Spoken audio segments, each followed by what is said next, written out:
Assalamualaikum warahmatullahi wabarakatuh. Shalom, sama budaya, salam kebajikan. Halo semuanya, perkenalkan nama saya Josephine Natalia Sakai dengan NIM 2250191243 dari kelas F. Di sini saya akan mempresentasikan sebuah tugas sebelum praktikum dari Farmasi Terpadu, yaitu tentang bab 5 pelayanan kefarmasian. Langsung aja kita ke pembahasannya. Oke, sebelum ke pembahasannya, ternyata kita ada capaian pembelajarannya dulu. Yang pertama yaitu mampu melakukan mengumpulkan data dan informasi terkait pelayanan kefarmasian. Yang kedua, mampu melakukan penetapan masalah terkait pelayanan kefarmasian. Yang ketiga, mampu melakukan penyelesaian masalah terkait pelayanan kefarmasian. Yang keempat, mampu melakukan pengelolaan data terkait pelayanan kefarmasian. Yang kelima, mampu melakukan pencatatan dan pelaporan terkait pelayanan kefarmasian. Dan yang terakhir, mampu melakukan komunikasi efektif terkait pelayanan kefarmasian. Oke, langsung aja masuk ke topik pembahasannya, yaitu adalah 6 soal. Yang pertama yaitu alur atau proses dan formulir terkait pengelolaan sediaan farmasi, alat kesehatan, dan BMHP di sarana pelayanan kefarmasian. Yang kedua, penulisan resep yang benar. Yang ketiga, cara melakukan pengkajian resep dan formulir yang terkait. Yang keempat, masalah terkait obat.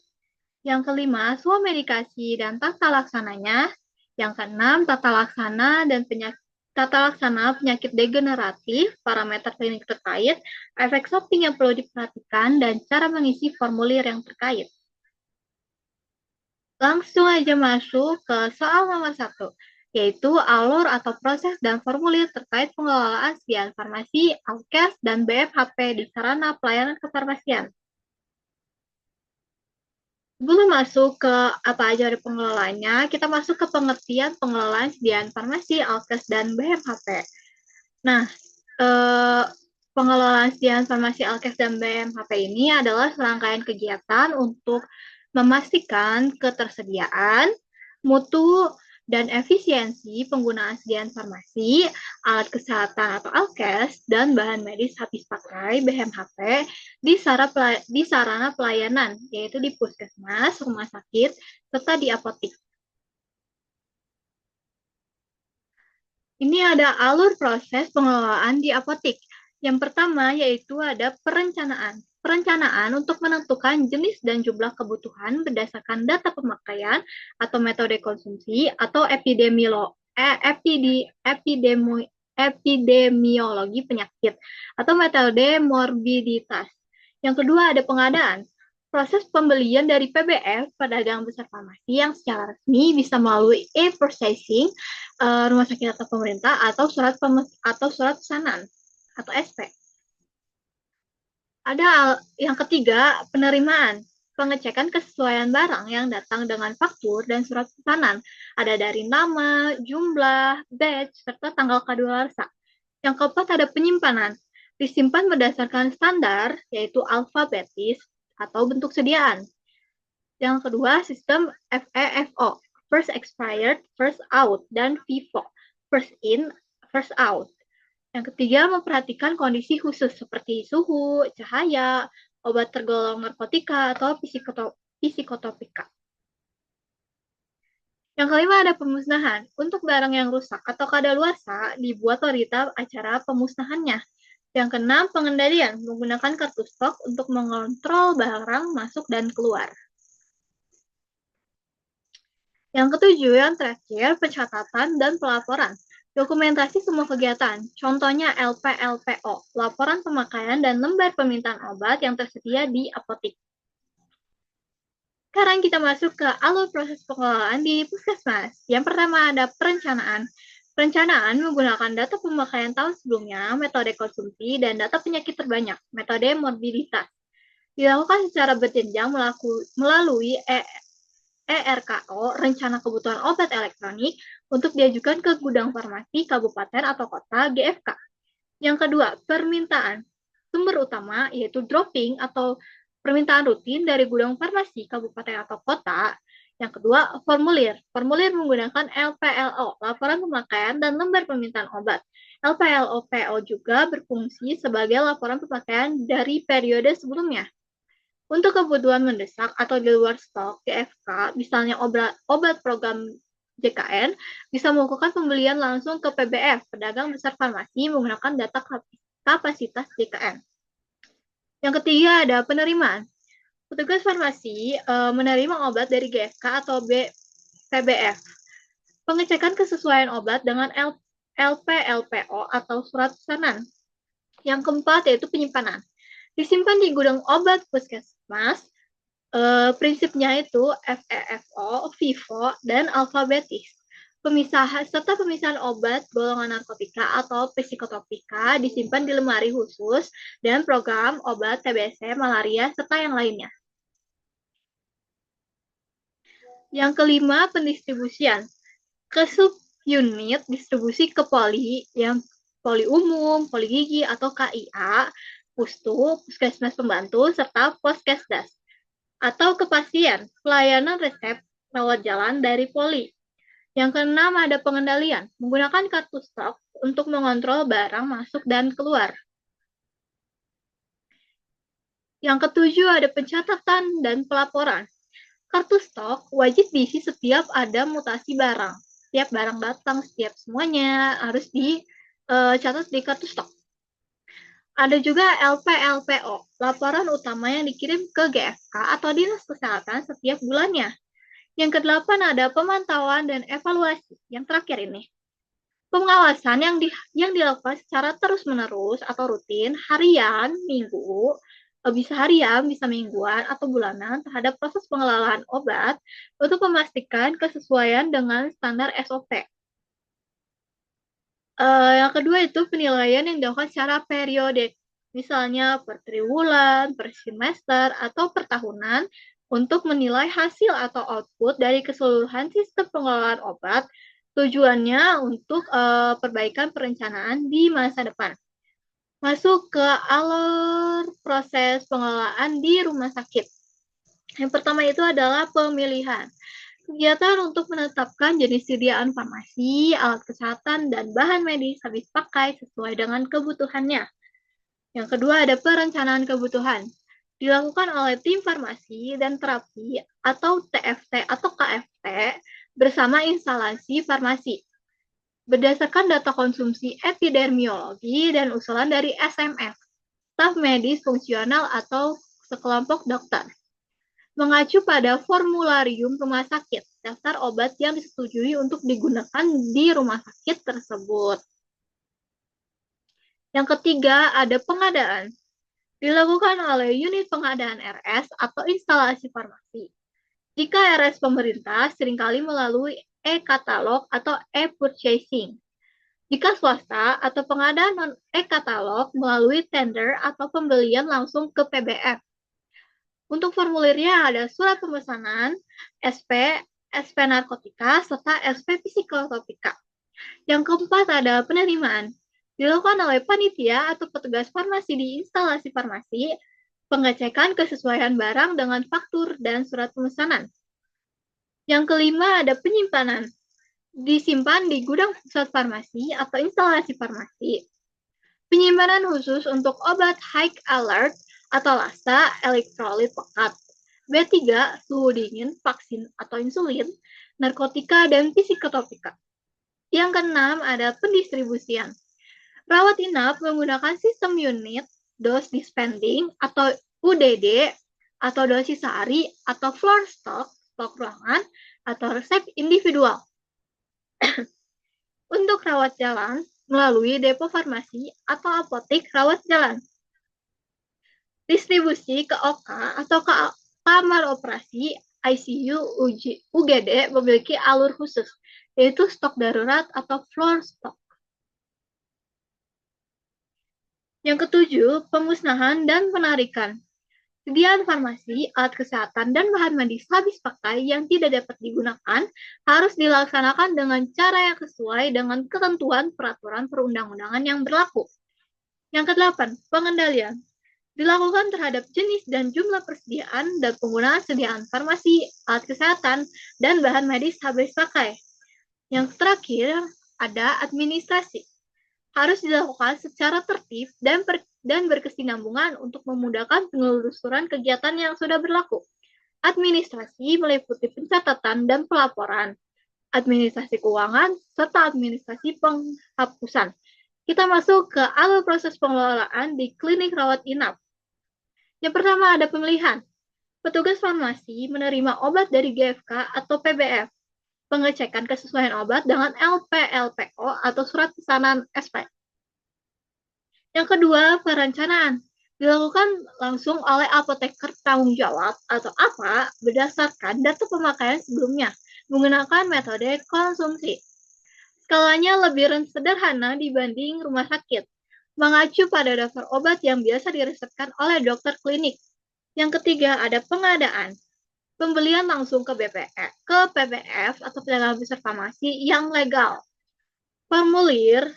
Formulirnya termasuk surat pesanan reguler, surat pesanan narkotika, surat pesanan psikotropika jika klinik ini memiliki izin. Yang keempat, ada penerimaan. Dilakukan oleh apoteker atau TTK, tenaga teknis kefarmasian, memeriksa kesesuaian fisik barang dengan fakta dan SP, seperti nama, jumlah, batch, dan expired date-nya. Yang kelima yaitu penyimpanan. Disimpan di apotik atau ruang farmasi klinik. Prinsipnya FIFO alfabetis. Pemisahan antara obat narkotika atau psikotropika jika ada, dan penyimpanan obat rantai dingin di kulkas. Yang keenam, distribusian. Biasanya menggunakan sistem resep individual atau floor stock terbatas untuk kebutuhan darurat di ruang rawat. Yang ketujuh, ada pemusnahan dan penarikan.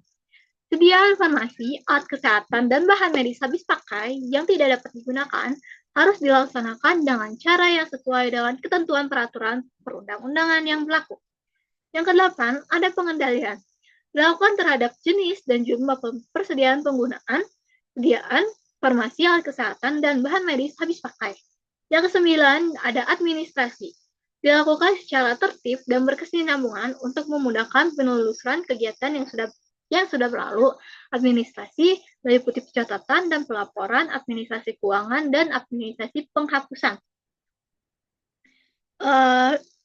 Untuk ini adalah untuk formulir terkaitnya, yaitu ada dari kartu stok, surat pesanan atau SP, formulir LPLPO, atau berita acara pemusnahan.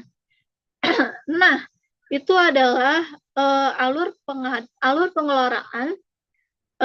proses pengelolaan yang ada di apotik, rumah sakit, puskesmas, serta di klinik rawat inap.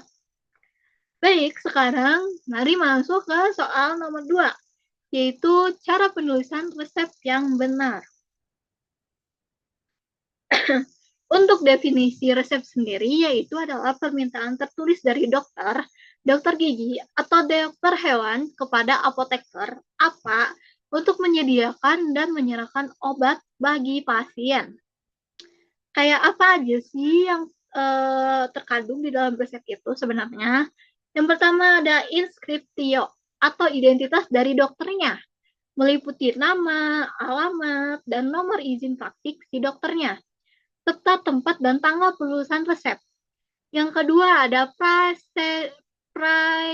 preskriptio atau inti dari resepnya. Ada nama obat, kekuatan atau dosisnya, serta jumlah obat. Serta ada tanda R atau resip atau ambillah. Yang ketiga ada signatura atau aturan pakai. Tanda S atau signa atau tandai. Terus untuk aturan pemakaiannya seperti frekuensi, jumlah, serta waktu minum obatnya. Harus ada nama pasien, umur, serta alamat dari si pasiennya.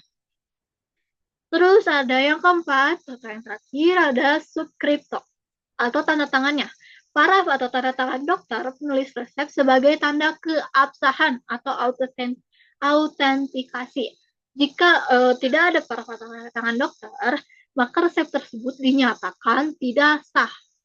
Maka sebagai seorang apoteker, maka kita harus mengkaji dari resep tersebut, apakah resep tersebut benar-benar dari resep dokter atau bukan. Oke, sekarang kita masuk ke soal nomor 3, yaitu cara melakukan pengkajian resep dan formulir yang terkait. Sebelumnya, tujuan dari pengkajian resep ini adalah untuk menganalisis, menganalisis resep, untuk mengidentifikasi dan menyelesaikan masalah terkait obat atau DRP sebelum obat disiapkan untuk menjamin safety dan efisiensinya. Formulir terkaitnya yaitu adalah formulir atau checklist screening atau pengkajian resep. Nah, masuk. Pengkajian resep itu ada apa aja sih? Yang pertama ada screening administratif. Bisa dilihat dari kelengkapan identitas pasien, nama, umur, alamat, berat badan jika diperlukan. Terus ada kelengkapan identitas dari dokternya, nama, SIP-nya, alamat, serta parafnya. Serta ada tanggal penulisan resep. Yang kedua, kajian farmasetik. Kesesuaian bentuk sediaan seperti tablet, sirup, dan lainnya, kapsul misalnya, terus ada kekuatan dan dosis obat, stabilitas obat, misalnya pencampuran sediaan, serta kompatibilitas ketercampuran dari si obatnya. Yang ketiga, ada pertimbangan klinis. Dari ketepatan indikasinya, apakah si obatnya itu udah sesuai sama penyakitnya, sama penyakit yang diderita oleh pasien, terus ada duplikasi, adanya obat dengan isi atau fungsi yang sama, atau pasien mengalami alergi atau ada riwayat hipersensitivitas. Terus kalau misalkan lebih dari 2 obat, ada interaksi obatnya seperti obat A versus obat B, atau misalnya kalau misalkan enggak 2 obat, bisa kayak obat ini misalnya berinteraksi kalau misalkan kita pasiennya makan makanan ini. Terus ada kesesuaian dosis dengan kondisi pasien. Misalnya kayak pasien anak, lansia, atau pasien yang mengalami gangguan ginjal. Jadi kita harus sebagai seorang apoteker harus melakukan pengkajian resep mulai dari screening administratif, kajian farmasetik, serta pertimbangan klinisnya. Jika kita tidak melakukan itu, maka sudah tamat riwayat kita. Tamat riwayatnya, apalagi kita harus mengkaji si dosisnya ini. Misalnya kayak pasiennya anak-anak, si dosisnya kayak udah cukup belum ya setelah kita hitung si dosisnya menurut anak-anak. Kalau misalkan dosisnya kelebihan atau kurang, kita bisa meminta konfirmasi kepada dokter terlebih dahulu ya. Kayak, dok, ini saya setelah dikaji ulang resepnya ternyata dosis ini teh tidak sesuai dengan si umur pasiennya. Mohon dipertimbangkan kembali, dok. Seperti itu ya, teman-teman. Nah, masuk ke soal nomor 4, yaitu masalah terkait obat atau DRPS. Oke. Masalah terkait obat atau drug related problems, DRPS itu adalah suatu kejadian atau keadaan yang tidak diinginkan dari terapi obat secara aktual atau potensial yang mengganggu pencapaian hasil terapi yang diharapkan oleh dokter, apoteker, serta pasiennya. Oke, masalah terkait obat atau DRPS ini, yang pertama itu ada indikasi yang tidak tepat. Lagi-lagi indikasinya. Misalnya pasiennya sebenarnya itu butuh obat, tapi sama dokternya itu tidak diresepkan. Jadi kayak, oh misalnya kamu kayak masalahnya penyakitnya ringan, misalnya masuk angin, ya udah kamu ini aja apa nggak usah dikasih obat, kamu istirahat aja, minum air yang banyak. Nah itu salah ya. Terus ada pasien juga yang diresepkan obat tanpa indikasinya yang jelas. Misalnya kayak kamu nih sebenarnya penyakitnya ini lebih spesifik, tapi ternyata tanda-tanda ciri-ciri penyakitnya itu sama kayak penyakit pada umumnya. Jadi ya udah deh, obatnya ini aja tanpa indikasi yang jelasnya. Nah, yang kedua ada pemilihan obat tidak tepat. Selain indikasinya yang jelas, yang indikasinya tidak tepat, ada pemilihan obat juga yang tidak tepat. Misalnya obatnya tidak efektif untuk penyakitnya. Misalnya penyakitnya asam lambung. Tapi kamu kasih obatnya asam mefenamat, ya tambah sakit karena dia asam ya, tidak boleh. Juga ada kontraindikasinya, misalnya ibu hamil diberi obat teratogenik, itu sih aneh ya, bisa menyebabkan langsung. uh, yang ketiga, dosisnya juga tidak tepat. Selain indikasinya nggak tepat dan obatnya tidak tepat, ternyata dosis juga berpengaruh. Jika kalau misalkan dosisnya terlalu rendah, maka dia subterapi. Atau kayak ya nggak ada efeknya sama sekali lah bagi si pasien ini. Atau dosisnya terlalu tinggi, dia juga bisa menyebabkan toksik. Toksik ini bisa menyebabkan kematian atau ada efek samping lainnya yang bisa menyebabkan si organ tubuhnya ini bermasalah. Yang keempat ada reaksi obat yang merugikan, ROTD atau ADR. Nah, ini ada kayak efek samping yang tidak diinginkan, ya. Misalnya kayak ya gitulah misalnya. Terus ada alergi terhadap obat juga. Nah, sebelum itu kita tuh harus nanya kepada pasien terlebih dahulu. Apakah pasien mempunyai alergi terhadap obat? Nah, jika pasien mempunyai alergi terhadap obat, tetapi obatnya itu ada kandungan yang ada kandungan obat yang pasien dialergi itu, nah maka kita harus mengkonfirmasi uh, terhadap dokter ya, kayak sesuai penggantian obat gitu, penggantian dosisnya juga apakah boleh atau tidak. Jadi kalau pasiennya tidak ada alergi obat sama sekali, nah itu kita bisa langsung aja memberikan obat yang telah diresepkan atau emang obat yang diminta oleh pasiennya. Nah, terus ada interaksi dari obatnya ya. Interaksi antar obat yang signifikan secara klinis. Kayak interaksi obat sama obat B, atau kayak interaksi obat sama makanannya atau minumannya. Nah, ini nih yang keenam nih, ketidakpatuhan dari si pasien ya. Banyak banget pasien yang tidak mau menggunakan obat sesuai aturan, maupun itu sengaja atau tidak sengaja.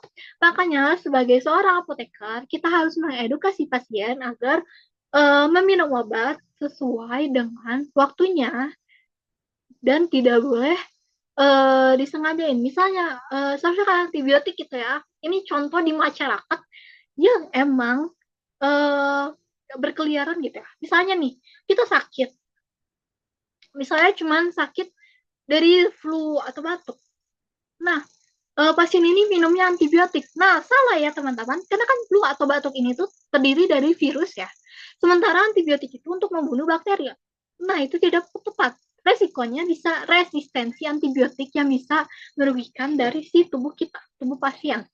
Atau nih, ya kita kan udah diresepkan nih antibiotik. Antibiotik itu tuh harus diresepkan oleh dokter, tidak boleh dibeli secara bebas. Walaupun ada di apotek. Tapi apotek akan meminta resep dari dokternya.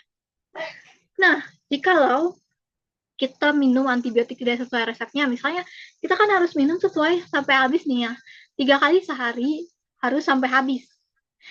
Nah, sementara si pasien itu kayak bolong-bolong gitu loh, kayak misalnya, oh aku nggak 3 hari sehari, aku nggak 3 kali sehari, aku 2 kali sehari gitu kan ya. Terus nanti dilanjutin lagi minumnya. Nah itu salah ya teman-teman. Atau kalau misalkan si obatnya ini, si antibiotiknya ini kita kita udah sembuh, kita nggak minum lagi. Nah itu salah ya. Itu bisa menyebabkan resistensi antibiotik juga ya teman-teman. Jadi kita harus mengedukasi pasien terhadap hal-hal seperti itu.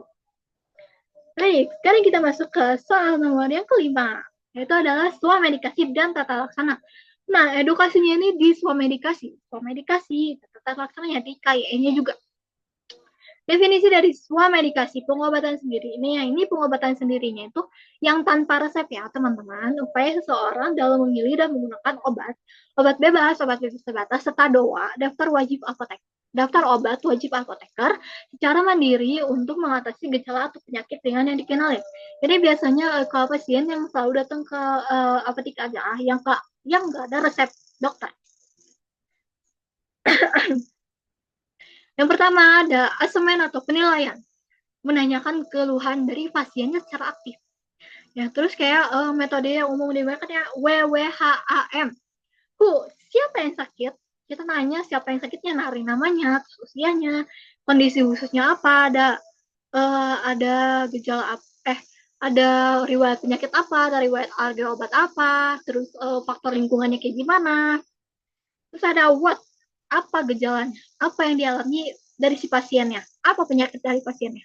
Terus how long? Sudah berapa lama pasien mengalami penyakit ini?